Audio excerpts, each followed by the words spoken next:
What is up, YouTube? McIntyre here. Today I have a really sick video, honestly, that I'm super excited about. Blizzard just changed Xul completely and has now reinvented a way for this character to be played. If you guys didn't know, Xul has kind of been a character who hasn't really seen much play, had a little resurgence there during HEC before it had ended, but I think a lot of this character's weakness came from the fact that he required himself to be in a lane with minions dying to summon skeletons using his passive, Raise Skeleton. With the changes that they just added to the game, we are now seeing skeletons being generated outside of lane, and that is through Spectral Scythe. So Spectral Scythe, as you might not know, you cast it out, it sits for a while, and then it comes back to Xul. But now, for each target hit by this ability, a skeleton is spawned. So that means, let's say you hit 3 people, you will spawn 3 skeletons. These skeletons got buffed, they deal more damage, they have a little more health, and the kit has built around the fact that you now are spawning skeletons via your Spectral Scythe. So this is massive for the character because of his weakness being that he was unable to effectively use his passive outside of lane. He's now able to, and because of that is producing massive numbers in team fights, and just through his own sustain, his ability to duel, all of those things have increased because of this. So today I wanted to talk about a few builds with him, how I'm playing him. I have a few games that I want to upload of this builds in the future, but for today I really just want to talk on the builds with you guys. So the first build that we're going to talk about today is going to be the Q build. This is mostly around his ability to poke now and sustain via his skeletons with this Q talent build. So at level 1, I think no matter how you're playing this character, no matter how you're building it, I feel like Shackler is just going to be the strongest. And the reason for that is it doesn't tax the CD of your bone shield or your bone armor. It'll always be a 30-second CD, unlike Shade, which increases its CD by 10 seconds. But it can also be reduced. So if you hit a person that is stunned, rooted, or slowed, which in this case will mostly be because of your kit, you reduce the cooldown on bone armor. This will work really well once you hit level 20 with a talent that we'll talk about here in a bit that reduces cooldowns as well. But it also slows. So it allows for you to stick on your target. It allows for your skeletons to stick on your target. And this is an aura around you for 1 second. So as long as you're on them after you root, you hit your armor, you can trade in effectively, use a shield, and then retreat out if it gets scary. And it's very possible with Curse Strikes if you're slapping 2 or 3 people to just battle momentum this back and be able to cast bone armor a second time in a team fight. When we look at Backlash 2, fairly good for bursting, 12% chunk every time you hit E. There could be a one-shot build somewhere with Backlash and Bone Spear, but for today's video, I'm really going to focus on Shackler and this level 1 talent and the strength of it. So this is an interesting talent tier for me, and one that I'm having a very difficult time with because there are 2 options here that are incredibly strong, and I'm not really sure which one is the most powerful. So Reaper's Toll now used to be a quest where you would hit people with your scythe and then it eventually would reduce the CD. They've just now given you that 2-second CD. It takes an 8-second CD ability and turns it into a 6-second. Obviously, every time we hit scythes, we are going to generate skeletons. So it's very powerful. Honestly, a talent to consider. It also reduces the mana cost. It keeps you from going in team fights if you're casting your Qs a lot. The other talent that I want to talk about is Jailers. So Jailers now, when you cast Bone Prism on someone, it will spawn 2 skeletons. And then after you spawn 80 skeletons, which is fairly easy, just soaking a couple waves, your skeletons will fixate on the target that you cast Bone Prison on and run after them. Not only will they move faster towards them, but they will also attack faster. And this is important considering the skeletons just got buffed. So for a one-shot build, I think this is something to consider. These skeletons also don't count towards your max skeleton count. So it'll allow you to have like upwards to 5, 6, 7 skeletons even on the battlefield. It's very powerful. I think either one of these is very strong, but for today's build, we're gonna go Reaper's Toll. So we're gonna reduce the CD on our Q. And with that now, we're going to focus mostly on skeletons and our scythe. So when we look at level 7, we have a new talent that's been introduced, which is Wall of Bones. Increases the shield amount of bone armor to 35% of Xul's max health, which right now, you know, I'm at almost 5,000. It's a pretty healthy shield that you're gonna get on top of the already 25%, I'm assuming. Okay, No, so you're only gonna actually get 10% from this. So now that I've read this a little bit further, so you only get 10% increase, which makes me even more invested into Trag'Oul's essence. So this is every time a skeleton warrior attacks, you heal and get mana back. And this just says enemy, this doesn't say hero, right? So this is great for sustaining in the lane. This is great for, let's say you push a wave, you just got out of a team fight, maybe you traded with your lane opponent in the solo lane, which is something that I've considered with this new Xul. The skeleton just hit the wall, you're gonna sustain health back. You're gonna sustain health in team fights. Every time you cast your Q, the skeletons will spawn, you'll sustain. So I think Trag'Oul's actually at level 7 is insanely strong, now that I know that this is only 10% additional on top, because you're already getting 25 from the shield, right? You do get spell armor, you know, in the off chance that they're trying to one-shot you, this could be a solid tech talent for that, but I think Trag'Oul's at level 7 is just going to be the strongest. And again, now you can see, you know, if we cast our Q, the skeletons spawn and look at our mana go up, right? As the skeletons punch things. This gets out of hand as we continue the talent. So at level 10, I really don't know if there's a right or wrong here. If you need some more pick potential, mages is really strong. Obviously, if the other team's poking you, right? If they have things like hammer or a chromie, something like that, it's hard to get to. I think mages is better, but Nova for the most part, I think is where it's gonna get the best bang for your buck. You can get massive Nova ults,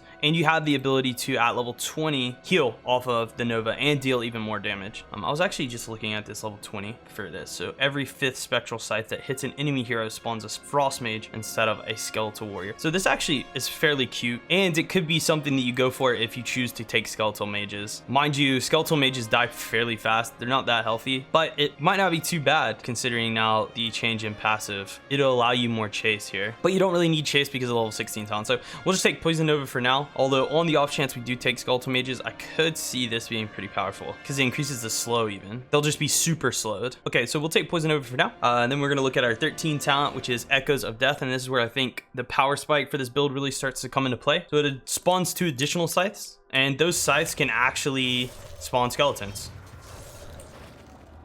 So as you can see, we have 4 skeletons here. Mind you, each time skeletons blow up, they actually deal damage now too. So as you see these skeletons popping and decaying, they're dealing damage. The skeletons that are hitting are healing me, and we have something that looks like this for us during a team fight. Obviously, skeletons will die to AoE and whatnot, but you can continue to spawn them as you can continue to cast your Q button. And this is where, you know, like, as you see this now, this is where jailers start to get a little more interesting. But you also lose some of these skeletons off of jailers when you continue to spawn off of your Q. So it gets a bit tight, but I definitely think that with this talent at 13, there's just no reason not to take the reduced CD. Just because you want to continue to spawn the skeletons, right? They're dealing damage, they're popping, it's sustaining you. And as we hit level 16 now, our Q not only slows them, but our skeleton warriors will slow them. And this is where we really start to get some insane chase happening. So yeah, so every time your scythe hits or your skeleton warrior hits, it slows them by 40% for 2.5 seconds. So during that 2.5 seconds, hopefully you're able to get a second Q off, right? You can see how slow he is here. Your skeleton warriors will be applying that slow debuff. Let's see, yeah, he's running away now. So you can maybe hit him with a root, get a re-slow on him here. Maybe hit our bone armor to slow again. And we're chasing and chasing and chasing, all this while sustaining ourselves. I will say that at level 16, I do think that weaken is so strong as well, but I think with this weaken build, you probably want to go more based on the, you know, the tankier side rather than the slow chase after, do a bunch of damage side. Like the Decrepify is super good, and it makes your scythes even easier to hit. It makes your chase even better. It slows pretty much an entire team if you play it correctly, and it pairs well with all the 20 talents, really. You know, if you hit your scythe on somebody, then you pretty much get guaranteed Poison Nova to hit people unless they dodge like really efficiently. Mortal Wound, that much more effective, right? We've reduced the CD of our scythe. Our scythe is slowing them, which is making it easier to hit scythes, you know, again, which is continuing to keep that 75%. I mean, there's only 2 seconds of downtime, or like, I guess more like 3, because it takes a second for the scythe to come back, but 3 seconds of them where they don't have 75% healing. And maybe that's even lower because technically, I guess, when you cast it, the CD begins, right? So this second scythe hits, and there's only 4 seconds left until you have a cast again. So you can almost keep an 100% uptime of 75% heal reduction with this talent. And then I like Edict here at level 20, which each time my skeleton warriors deal damage, reduce the cooldown of bone armor and Xul's heroic ability. So this is important too when you're pushing waves. You don't have to, like, we'll hit a Nova here, right? And we'll hit our bone armor. So if our skeletons just start dealing damage, you can see the reduction of these abilities. So obviously the artist is hiding here, but if they hit minions even, right, you see here, if they blow up and deal damage, you get CD. It's really good to sustain your bone armors in team fights. And I think this is better. This is a bit better with the tank build, which we'll go over really quick right now. So this is the first build, the chase build. I would say Mortal Wound or Visage, or even this Cold Hand of Death. Now that I've read it, I think this could be fairly effective. Here, let's just really quickly do this just to see what it looks like. See how fast we can actually spawn out skeleton. This just spawns, right? So that's actually pretty good. It's not like it consumes the skeletons that you're spawning anyways. So you can see, like, in a really clumped team fight, this could get really silly. And then you can spawn your own here.